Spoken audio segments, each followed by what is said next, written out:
In the opening act of his journey, Nicolas Darvas embodies everything an investor should avoid: excitement without knowledge and a craving for quick thrills. Touring Canada as a ballroom dancer, he acts on hot tips from waiters, taxi drivers, and barroom pundits. He buys nickel mining stocks because rumor of the day promises instant profit. When the price ticks up, he sells and feels like a genius. When it plunges, he doubles down to average his cost and walks away with deeper losses. Within weeks, he learns that the market treats rumors like tinder.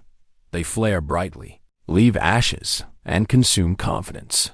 During this Canadian period, Darvas absorbs a painful truth.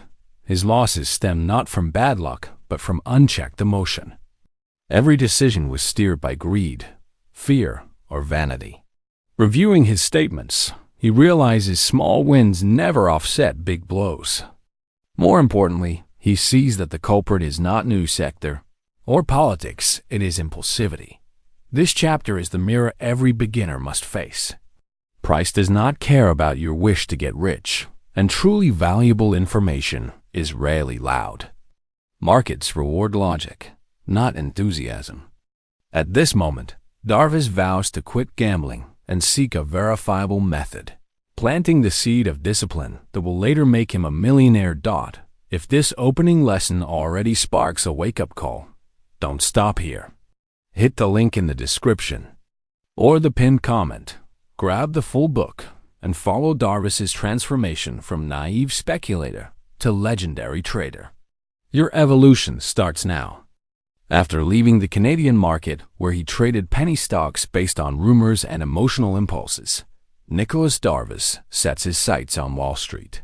He believes that by entering the prestigious New York Stock Exchange and relying on brokers and well-crafted fundamental reports, he will finally become a consistent and successful trader. But what he discovers is a more polished version of the same traps. The expert recommendations, broker insights, and analyst reports turn out to be misleading. Most of the time, by the time a recommendation reaches him, the stock has already made its move or is about to reverse. It feels like he is always one step behind. This repeated frustration forces him to question the system itself. If the professionals are this wrong, perhaps the problem lies in the very source of the information. Darvas realizes that fundamental reports are not a reliable compass. In fact, they can be dangerous when used alone. The market, he comes to understand, does not react to earnings themselves, but to the expectations already baked into the price. Time and again, he sees companies report outstanding earnings only to watch their stocks drop immediately after. This challenges the traditional logic that strong fundamentals guarantee strong performance. He starts to view the market as a psychological organism, where what matters is not the news itself, but how traders collectively react to it. This is a critical turning point in his journey. Gradually, Darvas breaks free from his dependence on brokers and begins to develop independence. He starts watching charts with more attention. He notices repeating patterns before big moves: consolidations, breakouts, unusual volume. His mindset shifts from seeking explanations to seeking signals. Instead of asking why a stock is going up, he begins asking what the price is trying to tell him. He discovers the price leads everything, even the fundamentals. This chapter marks Darvas's transition from someone who follows opinions to someone who studies market behavior. He stops believing that success will come from someone who knows more and begins to believe it will come from someone who observes better. It's no longer about privileged information. It's about understanding the collective psychology of market participants. Entering Wall Street, therefore, is not just a physical step. It's the beginning of his mental transformation as a trader. It was with a trade on Jones and Laughlin that Nicolas Darvas faced the brutal reality of the market for the first time. Fueled by overconfidence from previous wins, he leveraged heavily, expecting a quick and explosive profit. There was no structured plan, only a blind optimism and the desire to accelerate his journey toward financial freedom. But the market has no mercy for illusions. Instead of rising, the stock turned sharply against him. And without a stop-loss in place, he found himself trapped in a painful drawdown, watching his capital vanish day after day. This crisis became a turning point. More painful than the financial loss was the realization that he was never in control. Darvas began to question everything.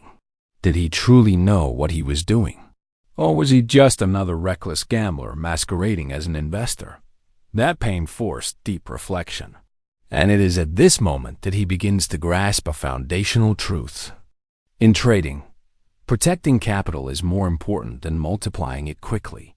Capital preservation is the foundation upon which consistency is built. This experience teaches him the true value of a stop-loss, not as a technical tool, but as a psychological safeguard. Without a defined loss limit, a trader becomes a hostage to hope, and hope is the worst trading strategy there is. Darvas learns that entries must be validated through objective criteria, not emotion.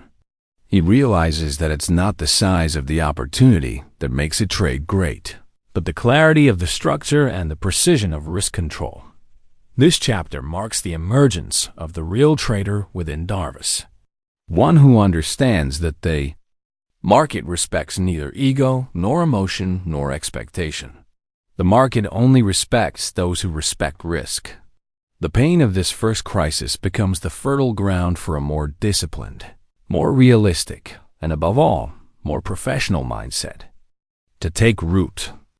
While traveling the world as a professional dancer, Nicolas Darvas developed one of the most iconic trading strategies in market history, the box theory. Being away from Wall Street and lacking constant access to live charts, he needed a simple, visual, and objective way to interpret price behavior. That constraint became the catalyst for his breakthrough. He began noticing that prices often moved within well-defined ranges, repeatedly bouncing between support and resistance. When the price finally broke out of the range with strong volume, it often signaled the start of a new trend. That insight became the seed of his methodology. Darvas started drawing mental boxes around consolidation zones. When price broke above the top of the box on volume, he entered the trade. His stop-loss was placed just below the bottom of the box, protecting him from false breakouts. This created a system that was clean, mechanical, and free from emotional guesswork. Either the setup confirmed or he stayed out. The beauty of the method was its objectivity. He didn't need dozens of indicators or expert opinions. All he had to do was observe price behavior, volume, and structure. More than just a tactic. The box theory represented a shift in mindset. It gave Darvas a framework to control risk, filter high-probability trades, and stay disciplined under pressure. The trader who once relied on tips and intuition was now guided by technical clarity and repeatable rules. This began to change everything.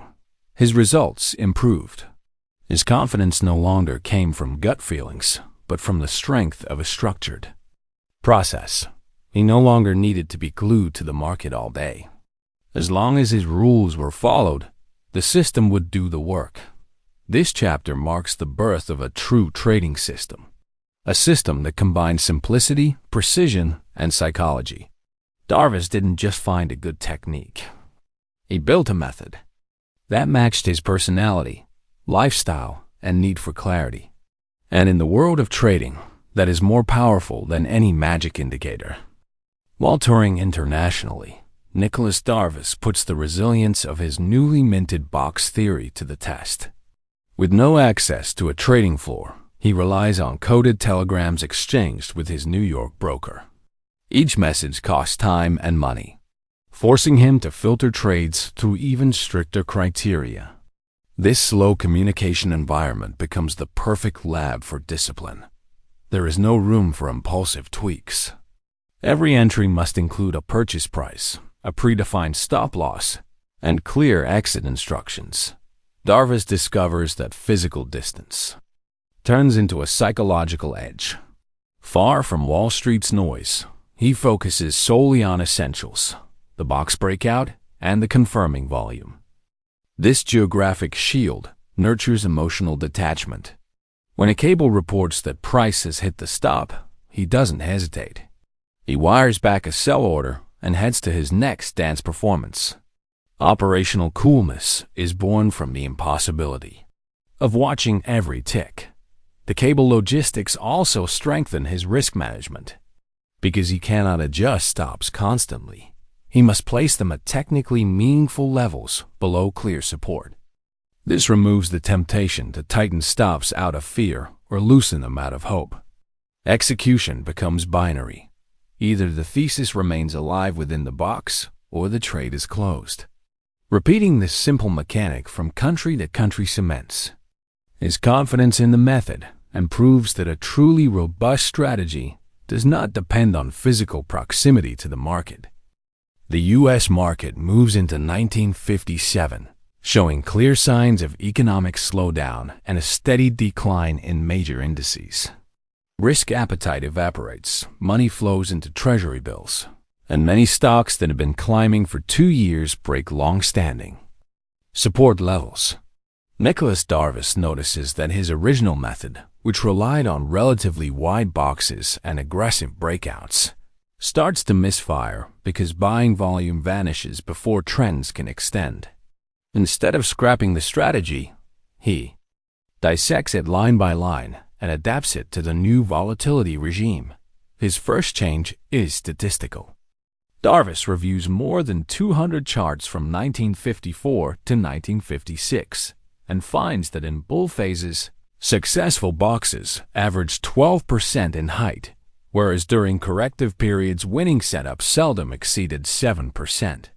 He redraws his boxes to be tighter, accepting a smaller initial upside, but ensuring stop-loss placement is proportionally closer.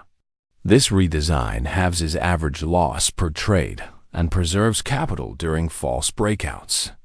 The second change is fundamental. He filters only for companies whose earnings per share are accelerating at least 20% year-over-year despite the slowing GDP. This ensures that buyer strength is backed by hard numbers, not optimism. Operationalizing these new rules from afar requires precision in his telegram instructions, an exact trigger price, a minimum volume threshold, and a trailing stop that rises with every close above the box. Because each message still takes hours, he predefines staggered profit-taking levels. When the stock advances 10% beyond the breakout, he sells 1/3 to convert risk into banked profit. The remainder is governed by a trailing stop set as the low of the last 3 sessions or 6% beneath the current box high, whichever is tighter. This automation minimizes emotional interference because every critical decision is coded into rules before the market opens. The results are striking. While the S&P 500 drops 17% in 1957, Darvas's account declines only 4% thanks to disciplined stops and partial exits. As the market rebounds in early 1958, he has both capital and confidence to scale into stocks that weathered the storm, such as Texas Instruments and Polaroid. The chapter proves that a robust system is not built on stubbornness, but on the willingness to recalibrate parameters without betraying core principles: controlled risk, objective criteria, mechanical discipline. The partial bear does not break. The box theory refines it, turning the method into a tool that can thrive in both exuberance and contraction. Depois meses ajustando caixas meses filtrando volume acima da media e aplicando stops milimétricos, Nicolas Darvas finalmente via o método ganhar tracao. Aprova initial surge quando Textron rompe uma caixa de 6% de altura. Com volume triplo do normal. El executo a compra, define o stop logo abaixo da base da caixa e decide não mexer. Em 2 semanas, a ACA sobe 18%. Automaticamente, Su stop moval accompana cada novo fecamento acima d'antiga resistencia. Puco de point, Polaroid repito padrão, rompendo máximo histórico com volume explosivo. Darvas replica o processo e, dessa vez, não apenas 10 pregs. Soma 24%. A consistência não vem apenas dos ganhos brutos, mas do perfil de risco. Em todas as operações perdedoras, o desvio media entre entrada e stop permanece inferior a 5%. Nas vencedoras, a extensão dos movimentos chega a 20% ou mais antes de qualquer retruca significativa. Essa simetria positiva confirma que não é necessário acertar sempre. É necessário ganhar mais quando acerta do que perde quando erra. Como a carteira de crescimento geométrico, ela introduz uma regra de pirâmide.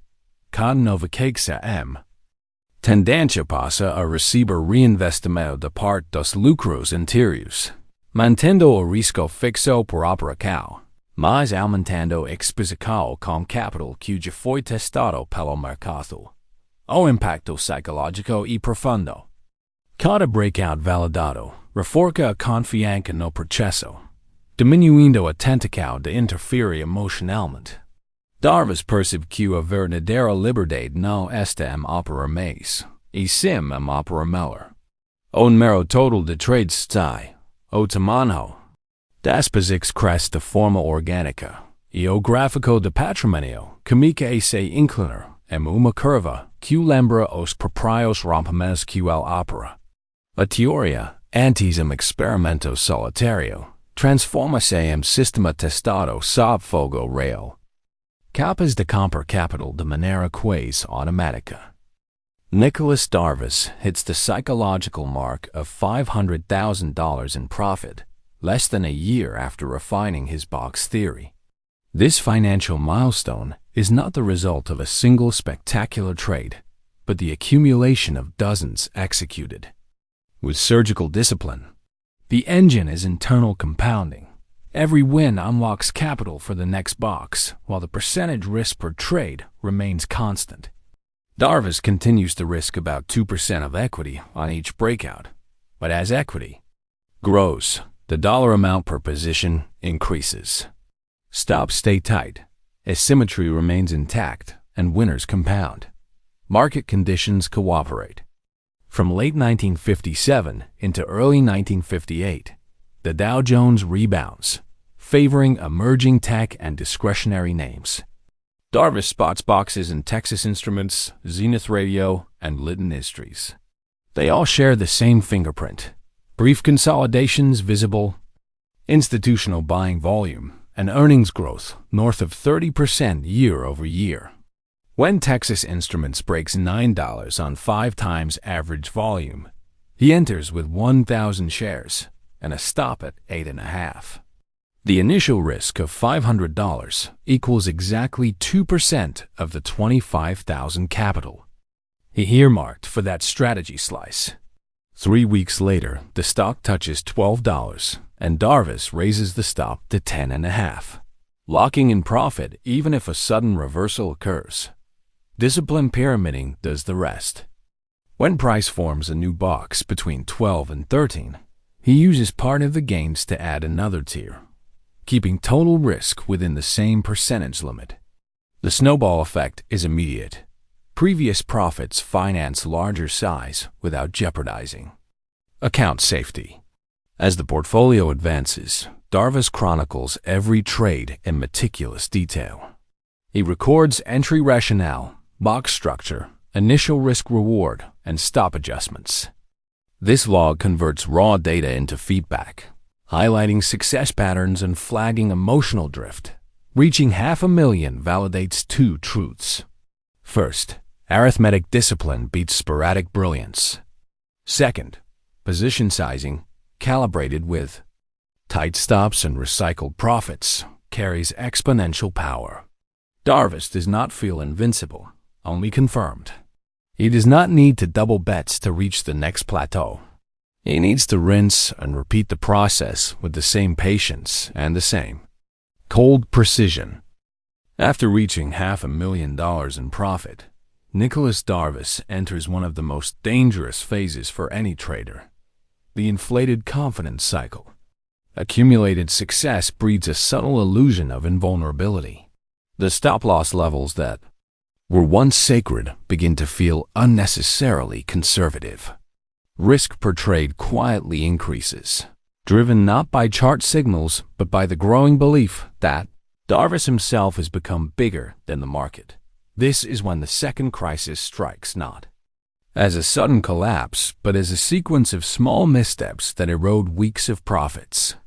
He starts entering trades before the breakout confirms. He buys stocks outside of the box just because they look strong. He tolerates drawdowns larger than his 2% rule allows. The once diligent trade journal is neglected. And the market, as always, punishes complacency with precision. The defining moment comes with a stock that appears to break out on false volume. He enters aggressively, without waiting for the candle to close. The price sharply reverses and hits his stop, triggering a sizable loss. Instead of respecting the stop, he removes it and holds the position, convinced it will recover. But the price never returns. Darvas finds himself trapped in a scenario he created, his ego holding the reins of his risk. This second crisis is not just financial, it is psychological. He realizes that the true enemy is not the market, not the price, not the noise. The enemy is unchecked self-confidence. And that kind of error isn't fixed with more strategy, but with humility. He returns to his journal, reminds himself why he created the system, reinstalls discipline as the foundation, reduces position sizes, and, most importantly, submits once again to the process. The lesson from this phase is simple. Past success means nothing in today's market. Discipline is not a phase, it is a lifestyle. And any trader who believes he's invincible is always one trade away from destruction. Nicolas Darvas finally crosses the symbolic $2 million mark in mid-1959. The milestone is not a sudden leap, but the mathematically predictable result of compounding, powered by strict risk management and unwavering psychological discipline. Since his second crisis, he has fixed risk at 2% of equity per trade. Yet with a much larger account, each position now represents sizable absolute dollars. To neutralize any temptation to shift stops or front-run profits, Darvas institutes an even stricter protocol. Before every order, he specifies entry, exit, and partial profit targets in his telegrams, ensuring critical decisions execute, even if he is mid-flight across the Atlantic. Scaling is incremental. Every new position is funded by prior gains, never by original capital. When a stock forms its first box and breaks out, he takes the initial stake. If price climbs 20% and builds a new box, he reinvests part of the profit into that second structure, but always recalculates the stop to lock in accumulated gains. This selective pyramiding turns sustained trends into compounding engines while keeping the risk factor constant. The secret is not doubling bets but letting the market itself finance position expansion. With larger exposure, psychological pressure rises. Darvas counters with data. He tracks win rate, average gain, average loss, and weekly return variance on punch cards. The statistics show that even after strings of losses, his risk-reward profile remains positive, easing the emotional sting of inevitable drawdowns. During this phase, he declines radio shows and lengthy press interviews, fearing publicity might dilute focus. His goal was never public acclaim, but proving that a straightforward method, rooted in price and volume, can fuel exponential growth if the operator is ruthlessly faithful to the rules.